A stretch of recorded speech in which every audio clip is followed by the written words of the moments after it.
Hello everyone, welcome back to my channel. If today is your first time here, Aquaba, it means welcome. In today's video I'm going to be showing you how you can make chicken korma. This dish you're going to need a korma sauce, a chicken sauce, onions, oil, and some seasoning if you prefer. Okay, let's not waste any time, let's go straight into it. Now what you're gonna need is 3 tablespoons of oil and 1 chopped onions. Okay, so we're gonna leave this on until it's golden brown, and then you're going to add your chicken stock to it. Okay, now the chicken stock, if you've watched my first video of meal prep, I've made some chicken stew with that chicken sauce. That's what I'm going to be using for this meal. Now you can just, when you steam up your chicken, you can just easily use this, or you can leave it on the stove for 5 to 10 minutes for the sauce to thicken up a bit. Now my sauce is a bit thick because I don't like it to be a bit runny. So I'm gonna stir it up, and then I'm gonna leave it on the stove for 2 minutes on a medium high. Now in this video my gas was really high, so everything was just burning quickly.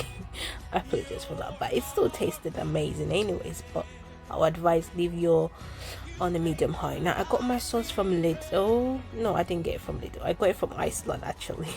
But I normally buy it from Lidl, that's why I said I got it from Lidl.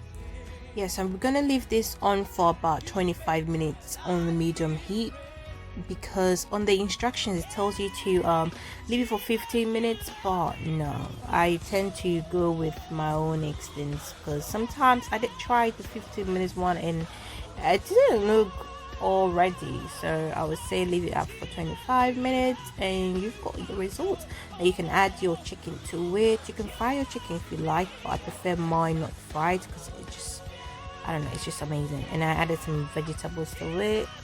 Yeah, so there you go, chicken korma done in less than 35 minutes. I like to have chicken korma with rice, but you can have it with anything that you prefer. Now don't forget to leave a comment below if you've tried to make this dish, and also look out for my next prep meal, which is bean stew. I'm gonna call it like vegetarian bean stew because I decided to not add any sorts of meat or anything, just just plain bean stew, and which that even is amazing. Like it tastes